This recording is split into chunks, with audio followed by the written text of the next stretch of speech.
بسم الله الرحمن الرحيم. مساء الخير. بداية أحب أشكركم جميعا على حضوركم، وأحب أشكر نادي رؤية على هذه الفعالية، وأشكر مكتبة صوفيا على الاستضافة، وأكيد شكر كبير للأستاذ ناصر الوعلان بعمر على حضوره اليوم. شكرا. في البداية احنا اليوم جايين نتكلم عن كتاب مذكرات أسير الصادر عن منشورات جدل. طبعا كتاب مذكرات أسير يتكلم عن مذكرات ناصر الوعلان في فترة الغزو العراقي سنة 1990. لما نتكلم عن الغزو العراقي أو عن الغزو العراقي في الأدب الكويتي أو في الأدب عموما، أنا أحب أقسمه إلى قسمين. الحديث عن الغزو العراقي في الفترة قبل 2003 وما بعد 2003. 2003 هي فترة أو هي السنة اللي كان فيها سقوط النظام في بغداد، والفترة اللي بدينا نكتشف رفات الأسرى رحمة الله عليهم بعد عملية سقوط النظام في بغداد. لأن أنا أشوف أن الغزو العراقي أو عفوا الأدب لما يتكلم عن الحديث عن الغزو العراقي في فترة التسعينات، كانت الأعمال عبارة عن ردة فعل. فنشوف أن الأعمال الفنية مو بس أنا أتكلم أعمال أدبية، كذلك حتى مو بس الرواية والشعر، كذلك الموسيقى والأغاني، حتى الفنون التشكيلية واللوحات كانت عبارة عن ردة فعل. أما ما بعد 2003 ما كان الوضع إن هو مجرد الحديث عن المعاناة أو الحديث عن العنف اللي جرى في دولة الكويت من قبل النظام أو العدوان، لكن كان محاولة خلينا نشوف لإدراك النتائج بخلاف ما قبل 2003. أنا لما أتكلم عن الغزو، ودائما لما كنت أتكلم إن أنا مواليد سنة 1988 وأنا أعديت هالكتاب، يقولوا لي أنت شنو تتذكرين من الغزو؟ ما أتذكر طبعا، لكن اللي أتذكره واللي مأثر فيني جدا هي فترة انتظار الأسرى. كان الكثير من البنات اللي معانا بالمدرسة آبائهم أسرى. هذه الفترة، فترة الانتظار، هي فترة مهمة جدا في الأدب الكويتي ما قبل 2003. حتى لما نحن نشوف المسلسلات الكويتية كان فيها هذه الفكرة، فكرة الانتظار وصورة الابن اللي ينتظرونه يعود من الأسر.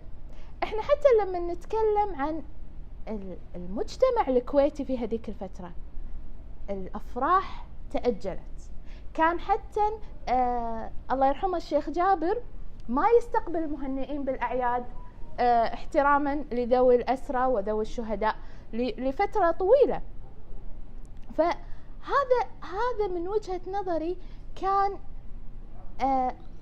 شلون كان أو ناقش الأدب قبل 2003 فكرة الغزو العراقي. كان عبارة عن ردة فعل، عن محاولة يعني ذكر العنف، ذكر التعذيب، ذكر ما جرى في الغزو العراقي، وكذلك الصمود، المقاومة.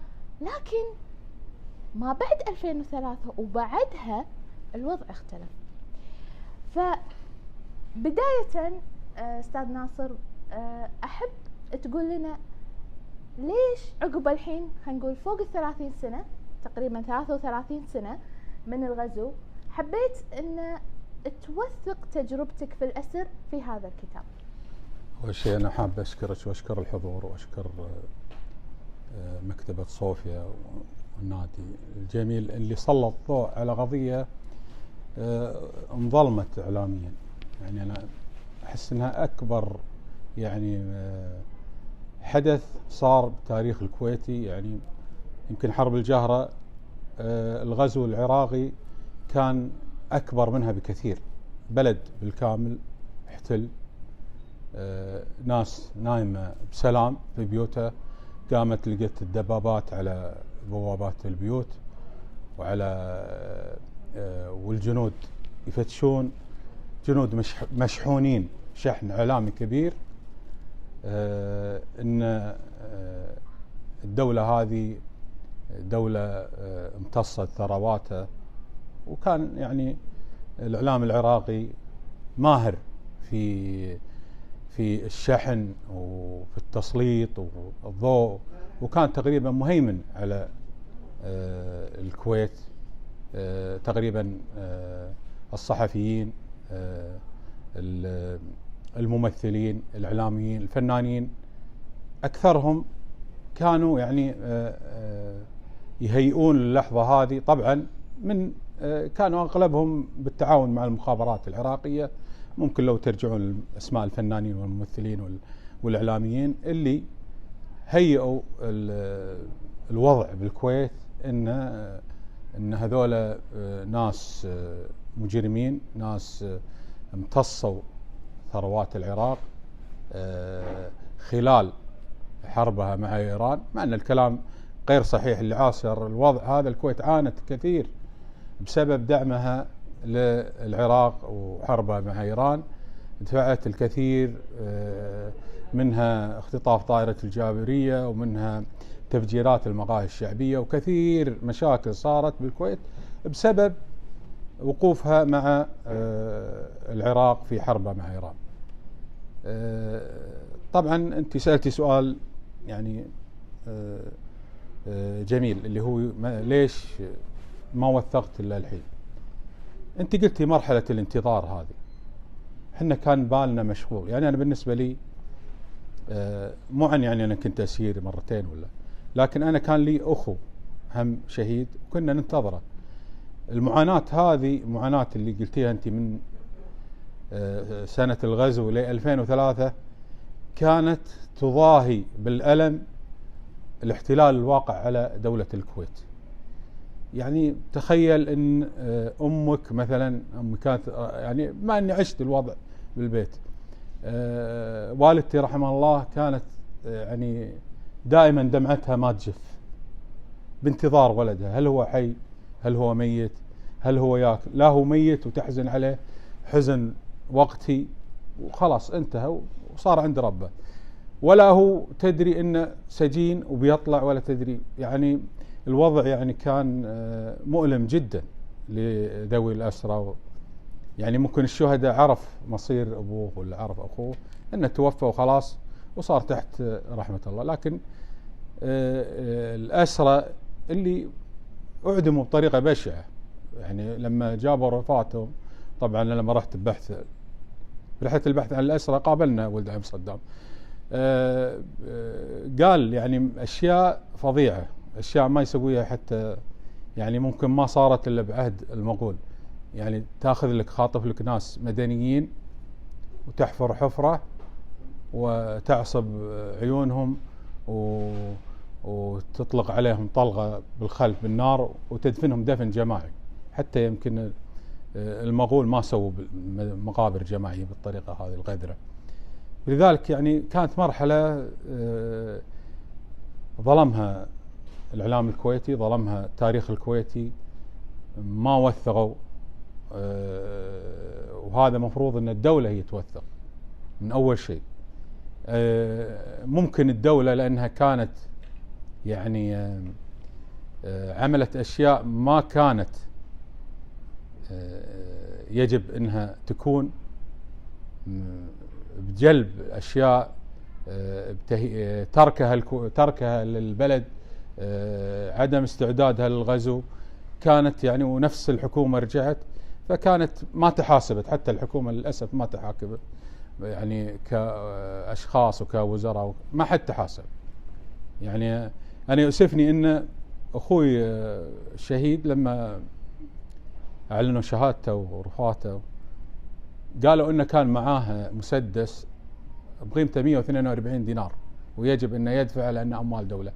وقلت الكلام هذا، قلت شهيد أقسم أنه ما يترك سلاحه ومات ويا سلاحه طالبونه، قلت قسما بالله ما أدفع ولا. وطبعا وصلت لأعلى المستويات ولغوا القرار هذا السيء اللي كان ما يؤلمني. أنا قلت أنا ما أتكلم عن نفسي، أتكلم عن كل أم أسير، عن كل أخ أسير، عن كل أخ شهيد لما كان يقول إن ولدي مثلا كان فداء للبلد أو يفتخر في ابنه، وأنت جاي تقول له والله كان وياه سلاح وكذا.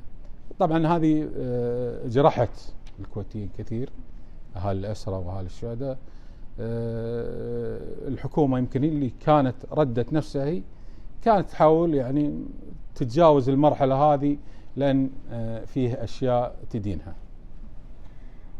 هل يعني الحين لما نطرح موضوع الغزو، وأنا مثلا شفت في مثلا في معرض الكتاب أو ساعات حتى إحنا على مستوى القراء نسولف، لما نقول رواية عن الغزو أو مثلا مذكرات أسير، يقولون بس تعبنا، ملينا، ما نسيتوا. وهذه الكلمات يعني أنا سمعتها. هل تشوف الحين إن نحتاج إن إحنا نسلط الضوء من أي ناحية؟ يعني اللي أقصده إن مثلا، وأنا هالشيء أنا اشتغلت عليه في هذا الكتاب وتكلمنا يعني تكلمنا. أنا قلت لك إذا أنا بخليه توثيق ومجرد نقل شهادة، أنا ما راح ألفت نظر الفئة اللي أنا متوجهت لها، اللي هم الشباب اللي ما عاشوا الغزو. خلينا نقول اللي الحين في مرحلة يعني ما قبل 20 من عمرهم، الصغار. لما نيجي نكتبه بطريقة توثيقية ما راح يلفت النظر. حبينا ان احنا نكتبه بطريقة تشويقية قصصية نوعا ما، يعني بدون ما نضفي عليه خيال. هي كانت كل الأحداث حقيقية 100%، وهالشيء كان متعب صراحة أبو عمر. يعني أنا لما كنت أعد الكتاب كنت أتمنى إنك تقول لي مثلا كنت مشتهي هالأكلة، أو كنت أفكر في هذا الشيء شوية، لكن كانت الأحداث أو كان ترتيب الأحداث في ذهنك مثل ما كان يوصلني إن أنت تحاول تستجمع ذاكرتك علشان تنقل الصورة واضحة بدون تشتت. فمن المهم إن إحنا نتطرق حق هذه المواضيع بأسلوب يجذب انتباه الشباب. فما أدري شنو تعليقك؟ طبعا أكيد الشباب لما يقول تسألين عن الغزو، أي واحد بالفئة العمرية هذه يعني أعتقد يعني نسبة كبيرة منهم، يعني ما قصد النسبة لكن الغالب عليهم لما تسأليه له غزو، قال غزو يعني حرب وصارت واحتلال وراحوا ودخلوا 7 شهور وطلعوا، بس هذا اللي عنده. لكن لما تشرحي له المعاناة، معاناة الأسر، يعني بيتنا ما كان فيه يعني أفراح، ما كان فيه يعني فترة طويلة، ما حتى إخواني إذا تزوجوا بالفترة هذه أو خواتي ما كان فيه عرس. تخيل بيت بنت تزوجت وليلة العمر مالته، أو ولد تزوج وليلة العمر مالته بدون فرح، مراعاة للأم للأب الأخ. الأم وهي قاعدة بعرس ولدها مثلا ولا بعرس بنتها دموعها تصب، لأن ما تدري عن مصير ولدها، يعني ما يعني شيء ما يعني يعرف عدل الا اللي عاش وعانى. مرحله يعني مظلمه ضبابيه. ترد البيت تلقى امك تبكي ما تدري ليه، يعني تطلع اي شيء تتذكره يؤلمها.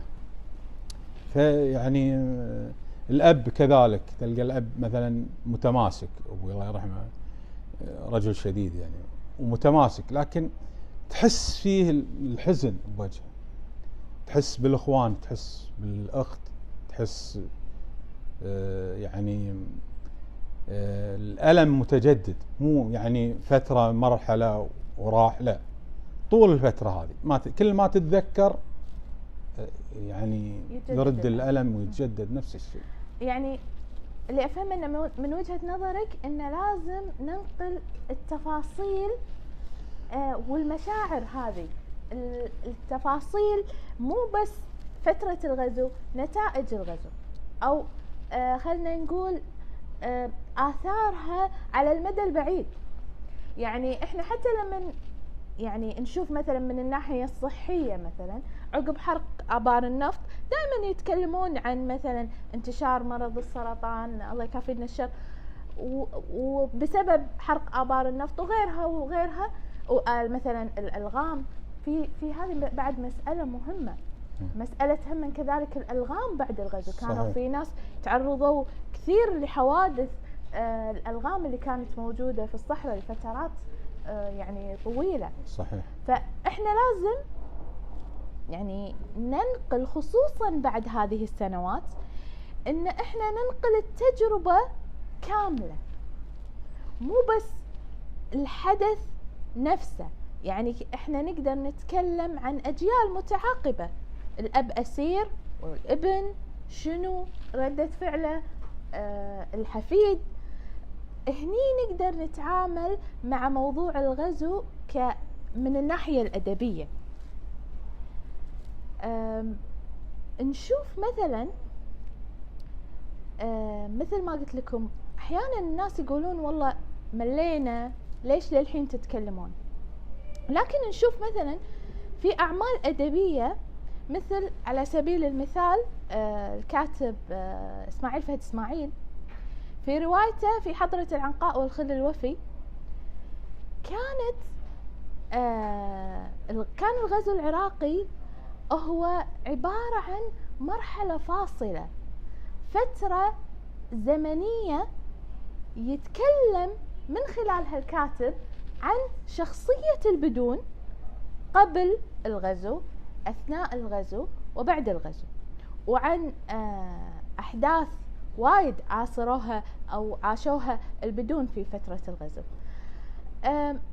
فأنا أشوف إن الحين بعد مرور السنوات لابد إن الأدب الكويتي يحاول يستفيد من تجربة الغزو يعني إثراء الأدب الكويتي. وأنا أعتقد إن مو مشكلتنا قلة التجربة، يعني عندنا مثلا قصص كثيرة، يعني أستاذ ناصر هني وفي غيره تجارب كثيرة داخل بيتهم أكثر من تجربة. فإحنا نقدر نستغلها مو بس كتجربة منفصلة، لكن هي كمرحلة زمنية.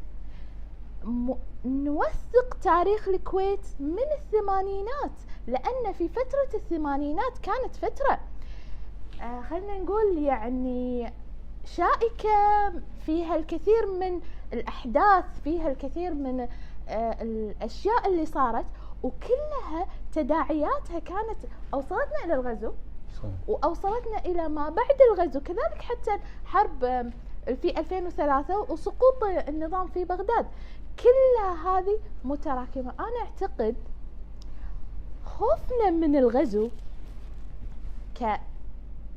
يعني من الناحية الأدبية، خوفنا من الغزو خلانا يعني نخسر قصص وايد، ولازم ما نخسرها. احنا الحين نستغل، يعني الله يطول بعمره ابو عمر، الحين يعني يقدر يسرد لنا، يتذكر، لكن في ناس مثلا كبار بالعمر او الله يرحمهم توفوا، حسافة ان احنا ما قدرنا نوثق جزء كبير من ذاكرتهم. طبعا كتاب مذكرات أسير احنا كتبناه بطريقة، خلوني انا اقول لكم، انا بالنسبة لي كانت صعبة جدا. في البداية استاذ ناصر ظهر في بودكاست الدائرة مع الاستاذ عبد الرحمن البداح، والحقيقة ان في البودكاست كان في كلمة يعني وانا احب يعني وايد لفتت نظري ولا تزال يعني في ذهني. قال لك انا ما كنت ادري ان في اسرى لا يزالون احياء، يعني الله يعطيك طولة العمر.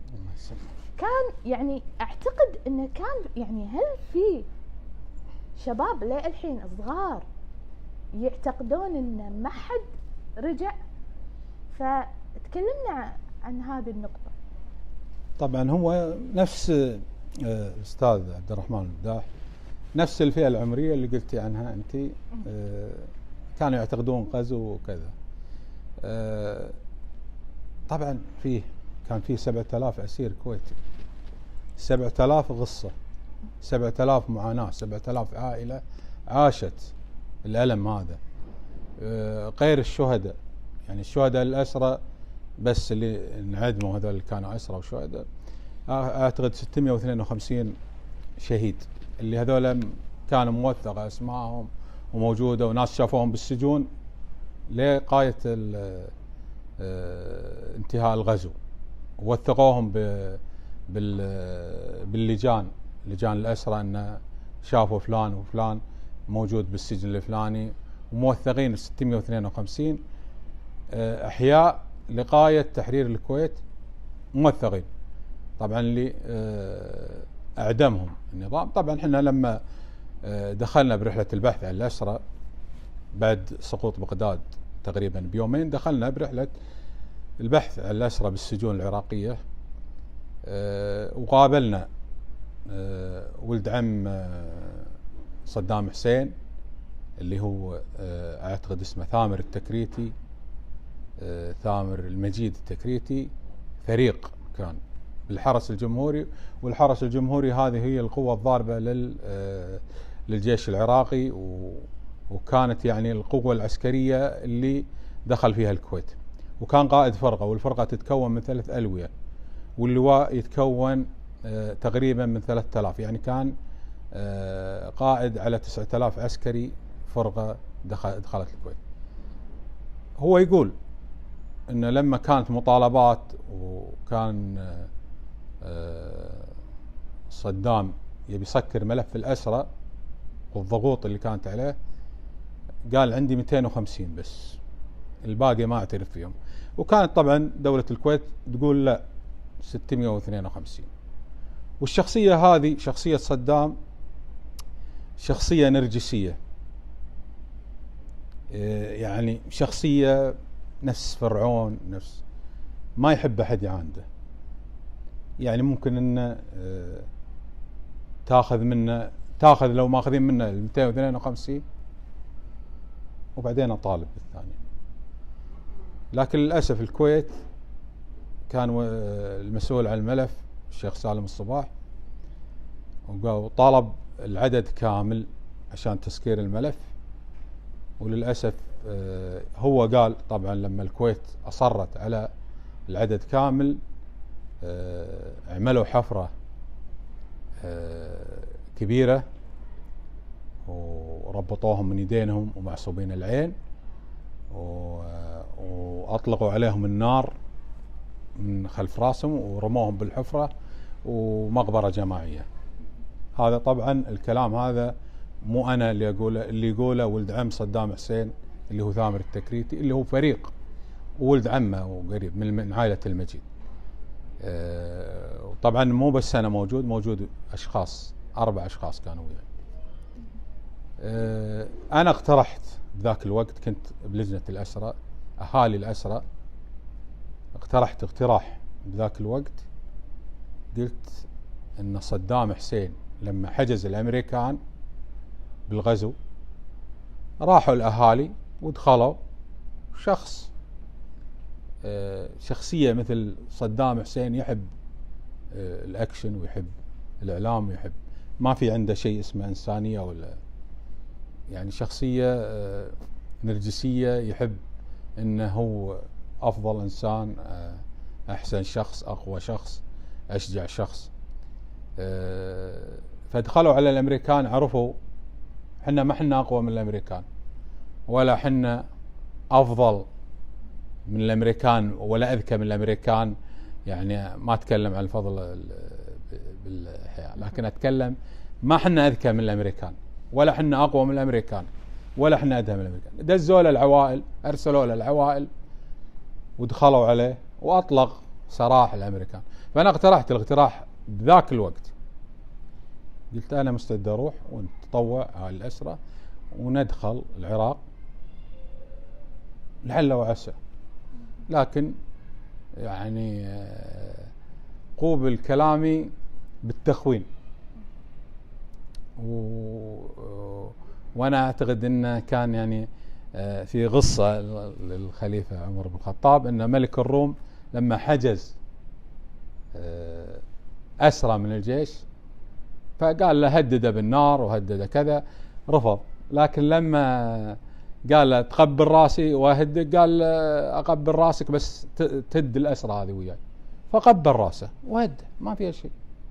ولما رجع للخليفة عمر قال حقا على كل المسلمين يقبلون راسه، واول من قبلهم عمر بن الخطاب، اقبل راس هذا اللي افرج عن المسلمين.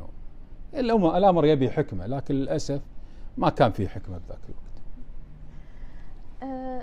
طبعا احنا بعد هذا البودكاست كانت في فكرة اللي هي من منشورات جدل، فكانت الفكرة اللي هي التوثيق في كتاب، واجتمعنا انا معاك مع استاذ نواف العياشي ان احنا شلون نقدر نكتب هذا الكتاب ونوثق الكلام اللي انقال واكثر منه.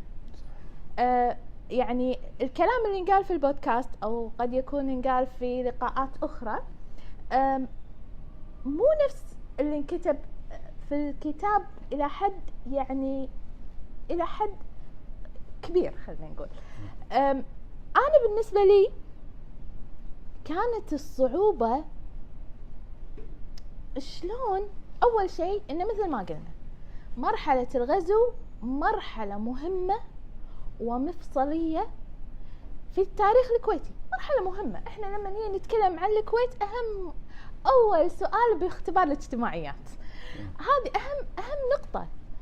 فمرحلة مهمة من تاريخ دولة الكويت، هذه النقطة. ثانيا والنقطة انا بالنسبة لي كانت اهم، ان هي مذكرات شخص عانى ومشاعره، مو بس مذكراته، مو بس مذكراته، مشاعره، أفكاره، تجربة صعبة مر فيها. انزين، هذه المشاعر شلون أنا أقدر أنقلها إلى القارئ إنه يستشعرها مثل ما أنا استشعرتها لما سمعتها بصوت أبو عمر. هني كانت الصعوبة، شلون أنا أكتب مشاعر شخص ثاني عاش تجربة قاسية جدا في كتاب، بنفس الوقت أنا ما أظهر. فهذه هني كانت بالنسبة لي الصعوبة، بالإضافة إلى أني شلون أنا أقدر مثل ما قلنا أكتب الكتاب إن أحاول إنه يكون تشويقي، لأن مثل ما قلت لكم الفئة المستهدفة هي الأعمار الصغيرة اللي مثل ما قال أبو عمر ما يعرفون شيء عن الغزو إلا إنه حدث صار في سنة 1990 كانت حرب. فإحنا شلون كنا نبي نجذبهم؟ كانت الأحداث صغناها بأسلوب قصصي إلى حد ما. إدخال بعض الكلمات من اللهجة العامية هم هذا أنا حسيته إنه مناسب وملائم لنقل التجربة. فأبو عمر يعني ما عليك تكلمنا عن هذه الفترة اللي إحنا يعني نتناقش ونتحاور على الكتاب. طبعا هي الفترة أنت يعني كانت ضغط عليك وكان في تحدي إنه زمني، عندك فترة زمنية معينة إنه يصدر الكتاب قبل معرض الكتاب اللي طاف، وكنت قد التحدي هذا أنت. طبعا الأحداث اللي قاعدة تصير وترتيبها وأفكارها كنت قاعدة أصيغها وابعثها لك، وانت قاعدة تصيغينها بأسلوب يعني أدبي، أسلوب فيه مشاعر، يعني كأنك أنت عشتي التجربة هذه. يعني أنا حاب أشكرك يعني على المجهود اللي بذلتيه أنت والأستاذ نواف في صياغة المذكرات. كانت يعني ما نقصتي من حقيقتها أو مصداقيتها، لكن ضفتي لها المشاعر اللي كانت مفروض أنها تكون فيها، كأنك أنت ناصر الوعلان وقاعد يروي المذكرات. الله يسلمك. صراحة يعني أشكرك، يعني لأن فعلا كانت معاناة. يعني شلون تنقل، يعني كأنك قاعد ترجم عقل شخص قدامك، يعني شيء ما تقدر أنت تضيف له ولو جزء من خيالك. راح أعتبره أنا تزوير، ما تقدر تحط له جزء من خيالك. ففعلا كانت محاولة أو تجربة صعبة، وأنا صراحة أشكر منشورات جدل وأستاذ نواف على هذه الثقة، والحمد لله. أبو عمر في شيء حاب تضيفه ولا نسمع الأسئلة؟ والله أنا يعني ودي إنه يكون التوثيق يعني للموجودين ممن عاش التجربة هذه، لأن خصوصا التاريخ هذا ظلم، ما في يعني لو تبحثين بالكتب هذه ما تلقين، يعني قليل اللي كتب بالمرحلة هذه أو كتب عنها أو كتب عن قصص، مع أن في قصص بطولية كثيرة لأبطالنا حرام أن يطمسها التاريخ أو تنسي مع الأيام. يعني مثلا أنا عندي عيال خالي صغار، أعمارهم كان واحد عمره يمكن ذاك الوقت 17 سنة وواحد عمره 18 سنة، أعدموا بسبب أن كتبوا على مدرستهم يعيش جابر ويسقط صدام، يعدموا. المشكلة أن في واحد مسكوه منهم وعمه الثاني قالوا له لازم تسلم الثاني، نطقه شوي ونسلمه لكم. زين، الأب نفسه هو اللي سلم ولده عشان يطلع ولد أخوه يبي يطلعهم. شنو شعور الأب هذا لما هو يكون رايح ولده سلم ولده حق اللي يعدمه؟ طبعا عطاه فلوس وعطاه كذا، قال نخليهم يومين بس ونطلعهم، لكن الغادر والماكر أخذهم اثنينتهم وأعدموهم اثنينتهم. الله يرحمهم. يعني أنا أعتقد أن مو بس أن توثق كشكل مذكرات، حلو حتى أن تكون مادة مثل ما قلت لكم لرواية، حتى كذلك أن ندخل عليها نوع من الخيال، لأن تصير كذي جامدة. يعني فما أدري مثلا، يعني أبو عمر لو مثلا شفت مثلا رواية مستغلين مثلا قصتك، ما راح أقول استغلال كلمة مو حلوة، لكن لنفرض أن استخدمت قصتك انزين سواء باذنك يعني يعني هل مثلا ممكن توافق ان تكون روايه متخيله، يعني مثلا او ان مثلا تتحول الى مسلسل او فيلم؟ انا شوفي ما عندي اي مانع ان اي شيء يخدم التاريخ هذا. التاريخ هذا نفس ما قلت يعني طمس او ظلم. بالعكس، والمثلا الاسلوب الادبي لازم يحط شويه خيال عليه. يعني ما في شيء واقع، مع انه هي يعني اللي حدث اكثر من الخيال، اللي صار يفوق الخيال وهو بالواقع صحيح. لكن يعني الادب لازم يعني نحط وياه شويه خيال حتى يعني نفس المكياج يعني. ما ادري اذا نفتح باب المناقشه. انا ادري ان في ناس، في اشخاص من الاصدقاء قروا الكتاب، فاحب اسمع المداخلات والاراء. فنستخدم الميكروفون. نعم. لا اكيد نقد واسئله وقولوا اللي تبون. بس تحتاجون الميكروفون. الحوار هيكون حول الكتاب الاصدار ولا حول القصه؟ على راحتك استاذ. يعني طيب لو حبينا نسال حضرتك ايه مايك الكاميرا ولا لا هذا افضل لانه ممكن انت تعيدين السؤال. ايه تمام. شغال. كم مده بقاء حضرتك في الأرض؟ انا اقول لك احنا طبعا فتره الغزو العراقي تقريبا 7 شهور احتلال الكويت. انا انأسرت مرتين، مره من اول يوم بالغزو ل 1/11، وهذه كانت في امن الدوله العراقي اللي يسمونه الامن. هذه طبعا فيها يعني معاناه كبيره، وكانت يعني خطفنا من دواماتنا خطف مدنيين نايمين. قمنا على اصوات اطلاق النار، شفنا مسافرين. طبعا انا كنت اداوم على المركز الجوازات. شفنا يعني مسافرين مطلق عليهم النار ما لهم اي ذنب. سايق تاكسي حاول انه يهرب، اطلقوا عليه النار. سايق شاحنه خضار مقتول. حتى الطريقه همجيه. المصابين والقتلى حاطينهم بالوانيت فوق بعض. مناظر بشعه. هذه قعدنا فيها 3 شهور. طلعت هم قعدت تقريبا من 1/11 لين شهر 2 انأسرت ثاني مره، قعدت هم 3 شهور وشوي، 3 شهور ونص تقريبا.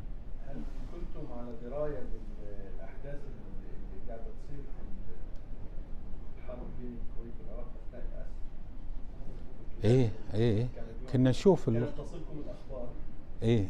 لا ما توصل الاخبار، بس كنا نشوف الغصب ونشوف خصوصا مثلاً الاسر الثاني، لكن الاسر الاول لا ما شفنا شيء. الاسر الاول ما ندري اصلا، كان يعني ما تدري انت خاطفينك، ما تدري عن اهلك، ما تدري. كنت مهموم 24 ما يعني طول يومك هم ما تدري. كيف كانت المعامله؟ المعامله سيئه جدا، سيئه لا تتوقع يعني. ما في أسوأ منها. تخيل اني انا بال3 شهور كان وزني 90، طلعت وزني 59. ابوي ما عرفني. الوعود اللي كانوا بيوعدوكم بيها يعني ايه اللي هيحدث بعد ذلك؟ ماذا يحدث؟ ما في وعود، ما في وانتم ما ندري احنا متى نطلع. تسالون ايه مصيرنا، ايه اللي ما يعني ناس جبابره. يعني واحد شخص كان بالسجن يعني عمره يمكن 70 سنه، بس انه تل لحيته بطريقه يعني وحشيه، دز ايده وقال انتم ذباحين. عدنان خير الله كان ضابط بالجيش العراقي، وهو خال عيال صدام، كان رفض الغزو قبل فتره واعدمه، فجروه بالهليكوبتر مالته. فهذا قال الكلمه هذه، اختفى منا يومين. بعد يومين احنا السجن شبك يمشون فوقنا الناس، كان معلق وكانوا مفسخينه والفتحات بظهره يعني، والدم الرجل هذا فقد عقله يعني ما رد لعقله طول فترة لما طلعنا من السجن، وهو مجنون، شخص مجنون، كان ما في شيء، طلع مجنون، وغيره كثير. طيب ده بالنسبه كانت معامله العسكريين ليه؟ طيب ما كنتوا مثلا بتشوفوا اي حد المعنيين بالحراسه بتاع يعني يرق قلبه عليكم مثلا في انه يتعاطف معكم؟ والله اللي حاطينهم منقينهم نقوه يعني ما بالفرازه يعني على قولتك. إيه. ناس ما عندهم لا رحمه ولا قلب، يتلذذ بالتعذيب، ناس ساديه يعني. في اي سؤال ثاني؟ سؤال بس، هذه أول محاولة لتنفيذ الأهداف؟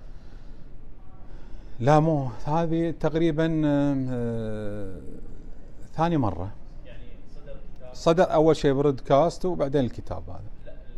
لا الكتاب لا. كتاب اول كتاب اول واحد. أنا سمعت يعني وقريت أن دائما تسجيل الأهداف القاسية اللي يمر فيها الإنسان تساعده على تجاوزها. شلون؟ لما تسجل أهداف مريرة أو قاسية إيه. هذا يساعدك على تجاوزها كعلاج نفسي. ككتابة طبعاً علاجية يعني شوف المرحلة هذه احنا اكيد الزمن كثير انه يعالج الجروح هذه اللي صارت. طبعا انا اول ما طلع مو نفس الحين، اشياء صارت، احداث، شفنا عاقبتهم شنو الله سوى فيهم، شفنا اشياء كثيرة يعني. احد السجانين اللي كان هذا اللي اقول اللي سألني عنه اللي اسمه عبد الزهرة، كان رجل يعني ضخم الجثة وفيه حقد مو طبيعي، يكره الناس كلها. أحد الأشخاص هذا يعني بعد التحرير وبعد هم هذا السجن بالبصرة، في شخص ثاني صديق لي انسجن بالسجن نفسه، يقول لي يا ناصر أنا شفت الشخص هذا اللي اسمه عبد الزهرة كلهم يعرفونه اللي ينسجنوا هناك، بتلذذ بالتعذيب، بالإهانات، بالألفاظ اللي يعني تستحي تسمعها.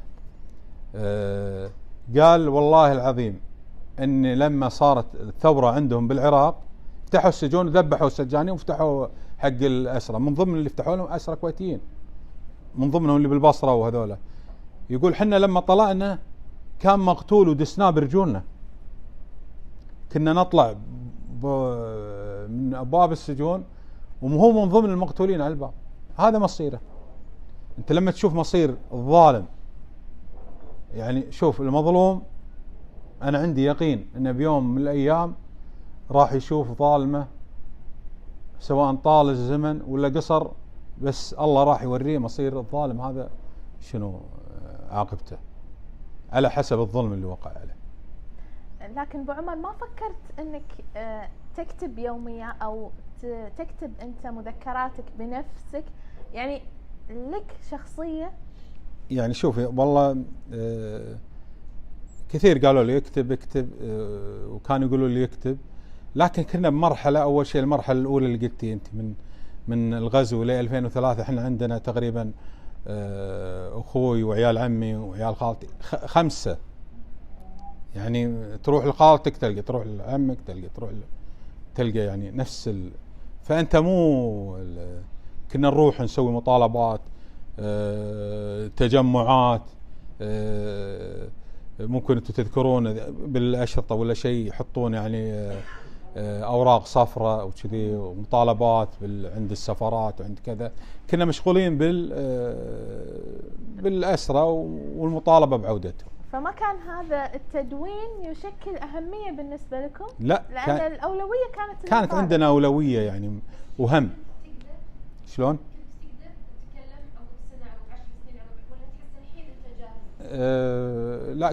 لا كنت اول شيء فيه هم كبير شاغلني، يعني اخوي مثلا ما ادري وينه، ولد عمي، خالتي لما اروح لها ولدها كذي، يعني وين ما تروح الأحد تحس بمعاناته وبألمه. فمهمك يصير الكتاب، يهمك تركز على القضية. كنا نروح عند السفارة الأمريكية، السفارة كذا، نطالب عند السفارة الروسية تجمعون أهالي الأسرة. فكان همنا هو المطالبة بالأسرة، بالإفراج عنهم. ما كنا ندري أن نقاتلهم. لما احنا درينا بعد هذا ان قتلهم، خلاص يعني صارت مرحلة وقفت. الدولة عرضت عليكم مساعدات نفسية مثلا مشهورة حاولت تساعدكم؟ والله شوفي، يعني كان في تقصير كبير. أول شيء تعرفين يعني عندنا هنا نظام، حطوا لجنة الأسرة ووظفوا فيها ناس ما هم من أهالي الأسرة بس عشان يوظفونهم وظيفتين وكذا. طبعا احنا احتجينا أهالي الأسرة، قلنا هذول ما يمثلوننا، ورحنا مجلس الأمة وتكلمنا وطالبنا. حطوا لجنة ثانية غيرها أهالي الأسرة التطوعية، هذه كانوا فيها أهالي الأسرة وكانوا يطالبون. أما اللجنة هذيك الأولى كانت كمطالبات حق يعني المحررين، الأسرى المحررين، يعني اهتموا بالحالة النفسية مالتكم، يعني عرضوا عليكم معالجين؟ بالنسبة لي أنا ما شفت شيء. أعطوكم حلول مثلا أحسن تكتبون، أحسن ترسمون، أحسن يعني أعطوكم حلول؟ ولا كنا ما في شيء؟ لا، هذا المفروض يصير، لكن ما صار شيء. أنا بعدها بشهرين قال روح داوم. إيه. في بعد سؤال هني؟ عندي سؤال، هل كان يختلف تعامل الأسرى مع النساء عفوا تعامل الجنود العراقيين مع النساء والأطفال ولا؟ والله شوف، يعني الجنود العراقيين يختلفون. أنا أقول لك في جنود اللي عندهم هذولا اللي هم البعثيين، هذولا بلا رحمة بلا، اللي هم العصب مال صدام. لكن في جنود يعني بلا شك يعني تلقى لك جندي إنسان محترم. مو كل الشعب العراقي سيء ولا كله، في منهم مغصوبين، في منهم مقتولين، في منهم معاناتهم أكثر من معاناتنا. لكن النخبة اللي حول القبضة الحديدية هذه، هذول عندهم صدام إله بمعنى الكلمة، إله يعبد. وكان فعلا في أسرى نساء وأطفال؟ في نساء وأطفال فيه. هل التقيتوا فيهم؟ لا طبعا النساء بروحهم ما التقيت. لا، لكن انا ويانا كان واحد عمره 14 سنة اذكر اسمه فايز بودي. هذا كان بالشاليه وياه، لا مسكوه خذوه. اذكر انا قصة كانوا ماسكيننا بالأسرة الثاني وبباصات مرينا من عند الرميثية. كان في واحد طفل عمره يمكن 11 سنة كان موقف على الباب، راح الجندي وتله سحبه. طبعا احنا نزلنا من الباص وامه كانت تمسكه وتصيح، يعني المنظر يقشعر له البدن لما تشوف الام شلون متمسكه والجندي يتل الولد ويرفسها وهي متمسكه فيه. لين نزلنا احنا انتم ما ادري شنو، انتم عرب، انتم مو مسلم. يطقنا انشغل فينا وهدى قال يلا ادرف، يلا فكينا. يعني يمكن الحين عمره، شوف بعد عمره كم، لحظات يعني. هي لحظات، لكن سبحان الله يعني انه كان هو بيته على الشارع وتسحبه ونزلنا احنا يعني من الباص. هم كانوا في هذه الفترة كانوا ماسكيننا كأسرة، ونزل هو شافه كانوا يلمون اي واحد بالشارع. هذا يعني إيه. قبل التحرير بيومين تقريبا، يوم او بيومين كانوا يمشون بالشارع يلمون. انا في قصة الوالد خذوه صعدوا الباص، فبعدين قالوا له لا خلاص انترس ما في مكان، انزل. فالحمد لله الله كتب له عمر. اي والله الحمد لله رب العالمين. سبحان الله كاتب له يعني. سبحان الله كل واحد يعني هذا. فما ادري منو ابي عن الكتاب. انا قريت الكتاب قبل يمكن 3 ايام خلصته. لا والله يمكن اكثر شويه، بس في نقطتين ودي استفسر فيهم، نقطه لك ونقطه للاستاذ ناصر. النقطه الاولى، لو كان في شيء في الكتاب ودك تعدلينه شنو هو راح يكون؟ ودي اعدله؟ اي، او ودك تضيفينه مثلا. نخليه للطبعة الثانية، قال المدير. أنا أعتقد أنا في شيء يعني أنا أسمع البودكاست وكذلك وأنا أسمع الفويسات من أبو عمر، وأنا أعتقد إن أنا حققته بشكل أنا راضي عنه الحمد لله. هو محاولة إني أنقل المشاعر في تفاصيل. يعني اللي قرأ الكتاب في مشهد اللي هو طاسة الماء القدر اللي هي واحد من المجموعة اللي كانوا معاك وشربه كله. يعني هذا الموضوع يعني ترى ينكتب قصة قصيرة كاملة جميل، لكن هم أنا كنت يعني أمسك نفسي إن ما أضيف شيء من مخيلتي، لكن أنت كمشهد جميل، يعني جميل من الناحية إني أكتبه، لكن أكيد إنك تعيشه صعب يعني. لكن في تفاصيل كذي، هذه في الكثير من التفاصيل، علشان كذي نقولك مو كل شيء ينقال بالمقابلات. الكتابة هم تعطيك روح فيها شيء يعني مميز، تقدر تنقل تفاصيل أكثر من إنك تسولف. وفي ملاحظة ثانية أنا ناطرتها بالنسبة حق الأسرة، طبعا يعطيهم كلهم ألف عافية، لكن مثل ما نقول إن الأسر في الكويت هو نوع من أنواع الأدب المنسي اللي ما حد قاعد يكتب عنه. صحيح. وبسبب هذا الموضوع نقدر نقول إن نلقى هذا التساؤل اللي سأله صاحب البودكاست عن إن أنا كنت متوقع إن كل الأسرة ماتوا. للأسف الشديد، وفي منهم أنا أعرفهم شخصياً من الأسرة اللي يرفض إنه يتكلم أو يذكر الأشياء اللي صارت له بالتفاصيل. أحد الشهداء اللي من عائلتنا هو الشهيد السيد هادي العلوي صاحب مجموعة القرين. في الكتاب ذكرته إنه هو في انتقال إن أنت رحتوا للقرين وبعدها طلعتوا منها بصراحة. كنا مفروض نموت وياهم. الله ما كتب الشهادة، وإن شاء الله لنا أوقات ثانية. بالنسبة حق هذه النقطة نقدر نقول أغلب الأسرة اللي قاعد يتكلمون قاعد يذكرون نفس الكلام، إنه هو انأسر كان في صعوبة من ناحية الأكل والماء، بس ما يذكر التفاصيل اللي راح تساعد إن هذه الأشياء أو هذا نقدر نقول هذه الفترة تتخلد في الأدب الكويتي، اللي هو مثل التعذيب، الطق، الضرب، الأشياء اللي صارت والإنسان يستحي يقولها. أنا أشوف إنه نقدر نقول العتب على هذا الجانب، بحيث ان الاسير ما قاعد يذكر. طبعا ما الومه من ناحيه ان الموضوع صعب على نقدر نقول الصعيد الشخصي، لكن لازم هذا الشيء يذكر على اساس ان احنا نحافظ عليه لقدام. ممكن بسبب هذا الشيء نقدر نقول الاطفال حاليا ما يعرفون لان هي فتره قصيره وخلصت، لان الادب هذا ما بعد الغزو نقدر نقول نسي.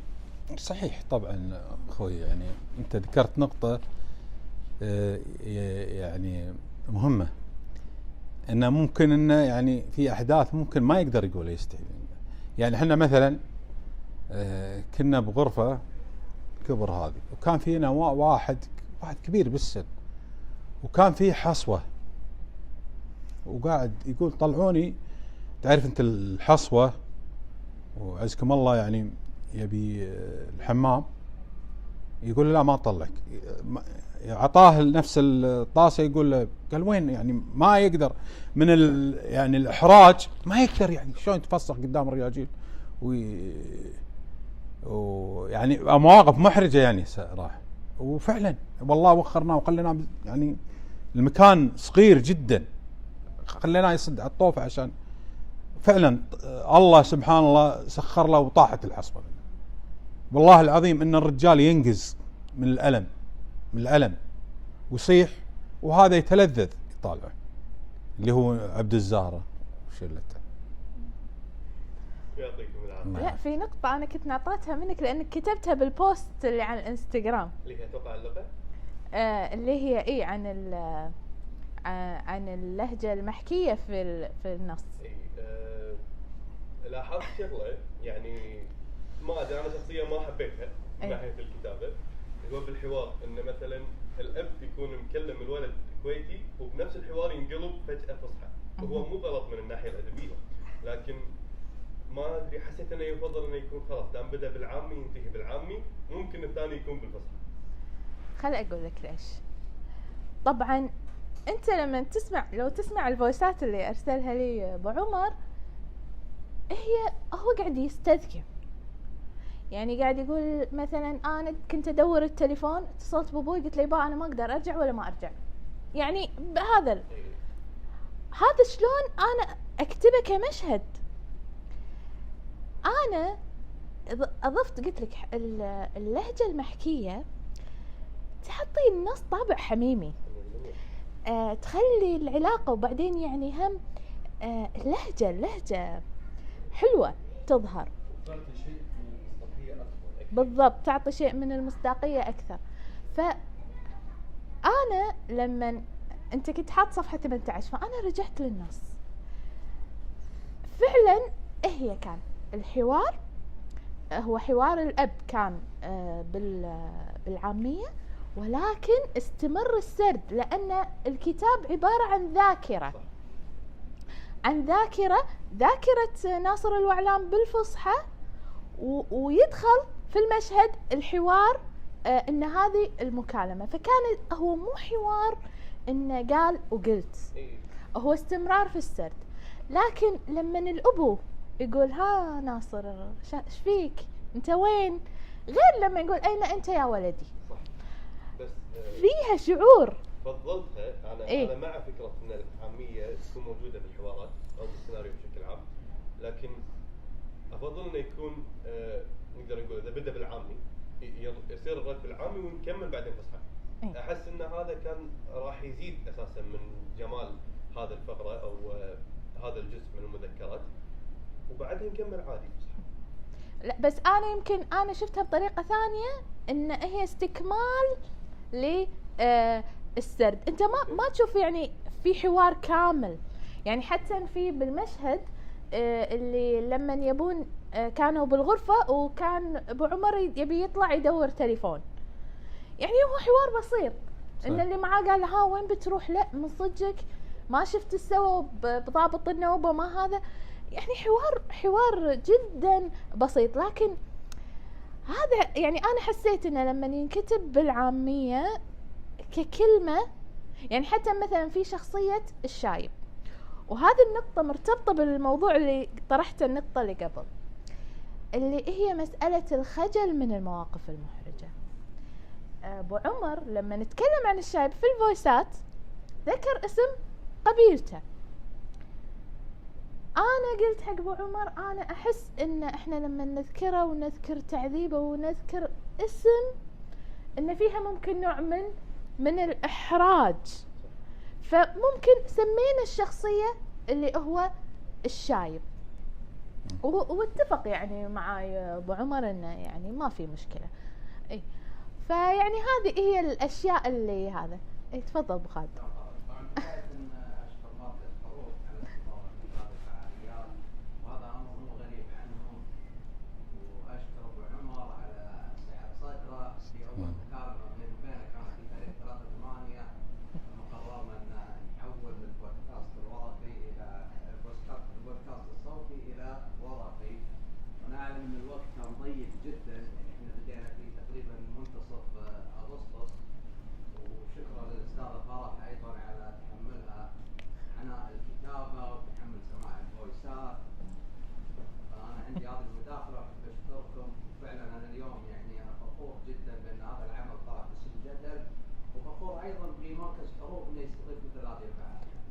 شكر لنادي رؤية كذلك. نادي رؤية احنا نشكركم بعد على تبنيكم للفترة. أشكرك بعد ابو عمر بعد النقطة اللي أحب أتكلم عنها، أنك كنت أول ما تكلمنا احنا في أول حوار بيننا لما تكلمنا وقلنا على الكتاب هذا، وأنك أنت عديت أن مثل هذا المشروع هو مشروع وطني. صحيح. نشوف أن هذا فعلا من واجب وطني، وواجبك الوطني أنك توثق لهذه المرحلة. وأيضا أحب أذكر يعني وأرجو أنك تسمح لي فيها أنك أنت يعني ما اهتميت في مسألة الماديات أو هذا كثر ما كنت مهتم جدا بأن هذا مشروع وطني وأن هذه الحفلة لازم أنها تتوثق. والله خالد انا ما تهمني يعني الماديات هذه، يعني يهمني انها تتوثق، لان هذا تاريخ انسى انطمس. هي هذه المرحله من إيه. السنة يعني من اليوم صح يعني سمعنا مثلا نعرف قصص اللي ماتوا، لكن قصص الاحياء مثلا ما نعرفهم، والاسرى والناس. يعني انت من ضمن القصص واحد يقرب لك، انا اللي قلته ما كنت ادري انه يقرب لك، اللي هو مسؤول النوبه يعني قريب لك. انا وياه تكلمت انا وياه ذكرها يمكن. انا ما شفته ترى من من الغزو. من الغزو ما شفته. ذكرها هو ولا ما ذكرها؟ لا ذكرها إيه. وبعد حتى وتحمس بعد وعاد الله يعينك يا 6 شخصيات. إيه. كل النوبة كلهم الشفت كامل. لا بالعكس يعني انا اتشرف، وفعلا النقطة اللي قالها ابو خالد وانا كنت موجودة، وفعلا يعني ابو عمر قال انا يهمني ان الشباب يعرفون، يهمني ان الشباب يقرون.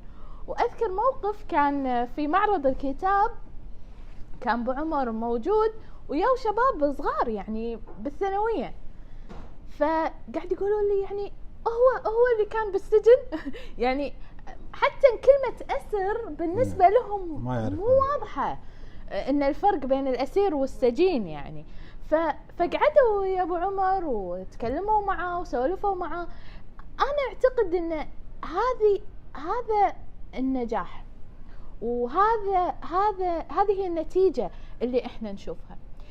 أنا أعتقد كذلك في نقطة مهمة لما نبي نتكلم عن فترة الغزو. أنا أعتقد أن قدرنا بهالكتاب نبعد عن الصورة المثالية للمجتمع، وأحب أن يعني لما نتطرق لمسألة الغزو نشوف مجتمعنا بواقعية. يعني إحنا مو مجتمع مثالي لا في فترة الغزو ولا قبله ولا بعده. فأنا أعتقد أن هذه قيمة الأدب، وهذه مسؤولية الأدب، أن هي تشرح المجتمع، تنقله كما هو، علشان نقدر إحنا نستفيد من هذا النص الأدبي. لابد أن إحنا ننقل عيوب، ننقل يعني المشاكل اللي عندنا في المجتمع. في أشياء صارت بالغزو مو كلها كانت مثالية وبطولية. لو الوضع مثالي ما يصير الغزو أصلا. بالضبط. فأنا يعني في هذا العمل اللي اشتغلنا عليه فعلا كانت النظرة واقعية يعني من الحديث عن الفروانية وعن منطقة الفروانية وعن ذكريات الصبا والشباب، عن التركيبة السكانية في هذيك الفترة، من انتشار لجاليات مختلفة في منطقة الفروانية وفي الكويت بشكل عام، وأثرها في الغزو. مثل ما تفضل أبو عمر بداية الحوار، إن شلون كانوا مثلا الفنانين العراقيين، الإعلاميين العراقيين ظاهرين على الساحة عندنا في الساحة الفنية الكويتية. يعني هذا الشيء نقطة وايد مهمة. وفي بعد كذلك نقطة يمكن أنا اتطرقت لها من ساعة بسرعة.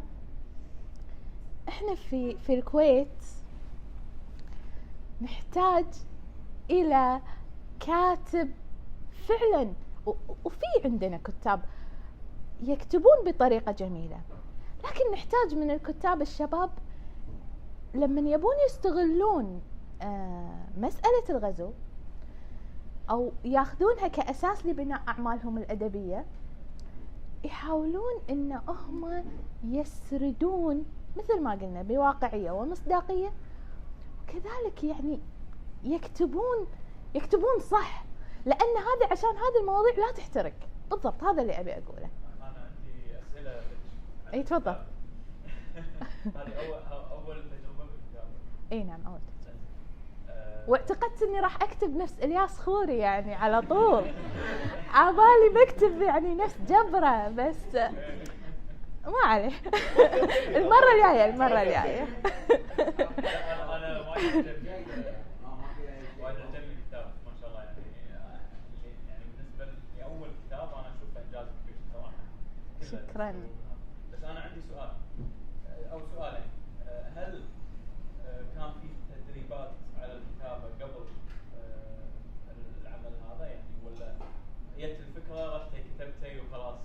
هو شوف هل مثلا في السنوات الماضيه كان في تدريبات انه والله يلا خلينا نكتب قصه، خلينا نكتب مقاله، خلينا نكتب كذا، ولا شوف انا اكتب، يعني اذا تبي اتكلم بيني وبين نفسي اكتب، مذكرات يعني ولا اكتب اي شيء. يعني عندي اشياء ترى يعني خلينا نقول يعني اساس لقصص قصيره، حلو. فكان في محاولات بس هي شخصيه تجاربي انا يعني احتفظ فيها بدفاتري الخاصه.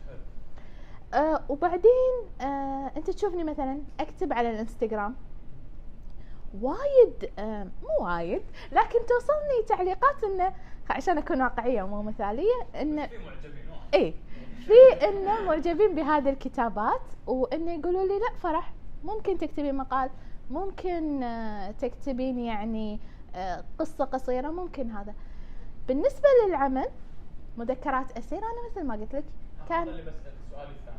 ايه الحين انت بتكتبين عن فتره انت ما عشتيها، ايه فعاده الكتاب يروحون يقرون عن هذه الفتره، يقرون مثلا يعني لو في كاتب يبي يكتب عن الفتره سواء قصه روايه او كذا، يروح يقرا مثلا الاحداث اللي صارت كذا. هل الوضع هنا يختلف، لان بطل القصه هو الذي حكى الحكايه وهي نقلتها على لسانه بالطريقه الادبيه. ايه فهذا يعتبر معاصره. عاصرت الغزو كان عمري 2 عاصرته وكنا صامدين قاعدين. هو فعلا مثل ما قال الاستاذ انه هو، لكن انا قلت لك يعني مثلا قرأت طيور التاجي لإسماعيل فهد إسماعيل ولقيت وايد اشياء، يعني هو كان يتكلم عن قصة اخوه الاسير، وايد فيها اشياء قالها لي ابو عمر. حتى هذا سجن الرشيد، منطقة الرشيد ذاكرها بالرواية. مثل ما قلت لك في حضرة العنقاء والخل الوفي كذلك كانت يعني فيها وايد حلوة، وايد تتكلم، استفدت جدا. بس انا كنت بقول لك على نقطة اللي هي كانت مسألة شلون كتبتها. طبعا كان في اكثر من مسودة، وكنت وانا هني احب اشكر يعني بصراحة استاذ نواف واستاذ احمد الزمام. كانت المراجعات والتدقيق اول باول، يعني اكتب الفقرة لا شلون احنا نكتبها كطريقة مجموعة قصصية، لا تكون كذي. كان في هذا النقاش وكانوا يساعدوني ويصلحوا لي، يعني أستاذ أحمد يعني ما شاء الله كاتب واستفدت وايد من آراءه وملاحظاته. يعني كمان أنا كلغوي في قراءتي للكتاب لم أجد فيه خطأ، هذه شهادة يعني هذه شهادة ووسام. حي عليها صاحب التدقيق. الله يسلمك. لا هو ان شاء الله يعني من الكاتب يا استاذ ايهاب. الكاتب والمدقق. الله يسلمك. والله يعني صراحة شهادة اعتز فيها استاذ ايهاب، يعني حضرتك الله يسلمك ويعني الحمد لله. رغم انك ما عاصرت الغزو. حتى اكون منصفا، هو العنصر القصصي يعتمد على الوصف ثم السرد، الوصف والسرد. فهذا الاصدار يفتقر الى الوصف الى حد ما يفتقر، لكن طبعا الكاتب يعني دخلوا في هذا الموضوع في هذه القصه بالذات يعني مش اساسي. هو الاساس هيتوقف على الراوي اللي هو صاحب القصه، بطل القصه. هو كان المفترض ان هو يكون الوصف فيه اكثر دقه. كلما كان الوصف اكثر دقه كلما كان العمل الادبي مشوق للقراءه. حينما اقول مثلا دخل علينا رجل رث الثياب طويل الشعر يرتدي ثوبا يركب حصانا، انا الان كقارئ انا تخيلت الشخصيه، شفتها رسمتها امامي من خلال الوصف الدقيق اللي هو في الايه اللي هو في القصه. بس استاذ هذا يعني اسلوب الروايه راح يصير هنا صاحب بطل القصه حينما يحكي مثلا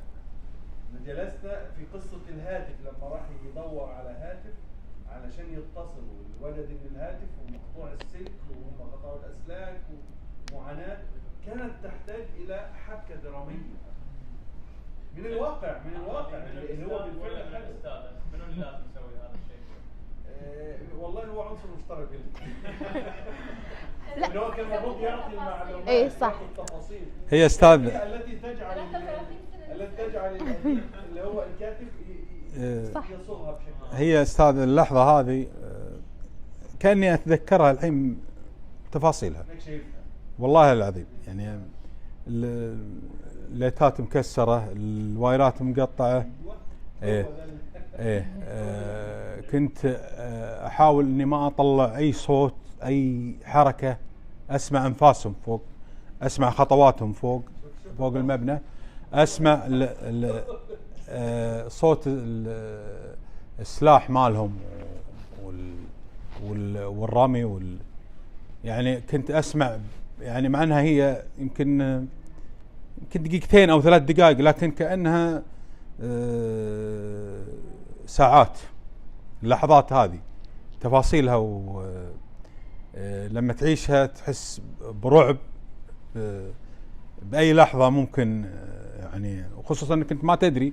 كانوا تكتب فيه رواية كاملة. مصطفى لطفي المنفلوطي كتب رواية كاملة اسمها قرآن الفجر في جزء من قبل صلاة الفجر في دخول المسجد وخروجه هو وأبيه. لا، خصوصا ان كانوا مكسرين البيبان وكان في احداث ويرمون، يكسر الباب ويرمي وما تدري اللي مات اللي حي. يعني اشياء فيها مغامره وفيها رعب وفيها شكل الباب، صوت السلاح، شكل الامور دي كلها انا كقارئ هندمج. الاضاءه خافته جدا. الاضاءه، كيف التسلل، مشيت ازاي، كيف وصلت الى الهاتف، هل ما كان ما لون الهاتف ومن الهاتف القديم هذه كلها يعني تجعل بس كذي استاذ 90 صفحه راح يصيرون 200 صفحه. صح، ما هي روايه تخوف الناس. إيه صح.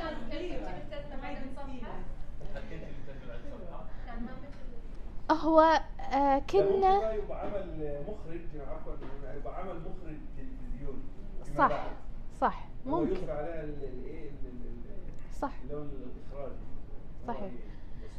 بس في نقطة مهمة اللي هي فعلا عدد الصفحات، لأن أنا قلت لكم الفئة المستهدفة هم الأعمار الصغيرة، ما راح يقرأون 200 صفحة.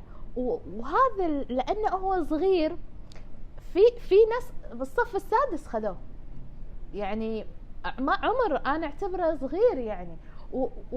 وإحنا يعني بالعكس هالشيء أنا يعني أسعدني إنه مثلا بالصف السادس أو بالصف السابع إنه هو يقول لا أنا أبي أقرأ، لأن مثل ما قلنا هذيلا يجهلون مسألة الغزو، يعني جهل تام. إن شاء الله. أيضا إضافة بعض الصور المعبرة عن المشاهد، يعني إن هو صور مرسومة تقصد؟ نعم. صور مرسومة داخل الكتاب هم كان حلو بينهم. الصور الصور ايه في الصور هذه كانت من رحلة البحث عن الأسرة. اي كانت يعني حلوة بالصفحة اللي كتبتي فيها رحلة البحث حلوة فوق وتكملي الكتاب حلو. يعني الطبعة الثانية. الطبعة الثانية احنا يعني كان سريع ولا كان في لا عند في صور ثانية بعد أكثر. في صورة تعبيرية عن كل مشهد، يعني صورة تعبيرية كاريكاتيرية اللي هو الرسامين اللي هو شوف أستاذ إيهاب، أنا مستعدة. أنا ودي أوصف يعني صراحة هذا السجان لو في رسام أوصفه.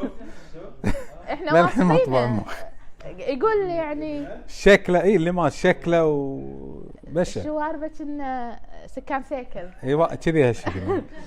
فهذه شوية يعني حتى شلون أكتبها، لكن أنا يعني لو يعطيني الإذن أبو عمر نقدر نكتبها كرواية بس.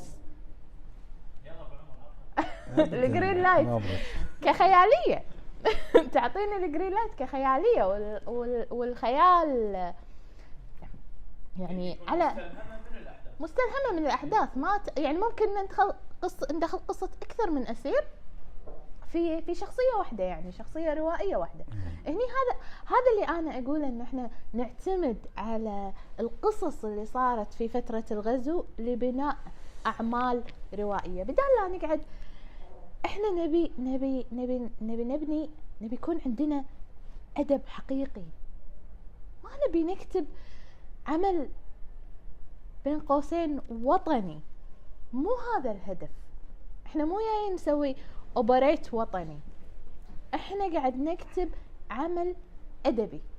فأنا هذا اللي يعني يهمني، لأن في نقطة يعني وإحنا هني ذكرناها، يعني أبو عمر فجأة بدوامه قاعد تبدل حاله في لحظات، يعني من شخص عنده قلم ذهب كشخة وإنسان، نعم أخذوه منه إيه إنزين، إلى أسير يعني تكرمون حتى الحاجات الطبيعية للإنسان فيها تعذيب وفيها عذاب.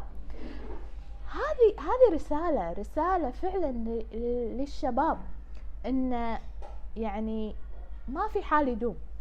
وهذه تجربة احنا عشناها بالكويت، مو راح نقول لكم شوفوا البلد الفلاني ولا الديرة الفلانية. صحيح.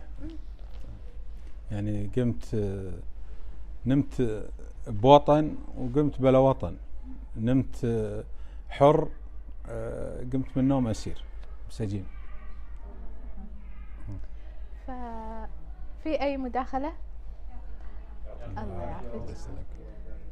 طبعا أشكركم على الحضور، أشكركم على النقاش والحوار، وأكيد شكر كبير لك أبو عمر. أولا شكرا لك على مشاركتك لذاكرتك، لأن احنا انك عطيتني هالفرصة ان انا اكتبها، وثقت فيني ان انا اكتب هذه التجربة اللي مريت فيها. وشكرا لك لانك فتحت لنا اليوم قلبك وسولفت معانا، والله يعطيك العافية. الله يعافيك، وشكرا لك وشكرا للحضور جميعا.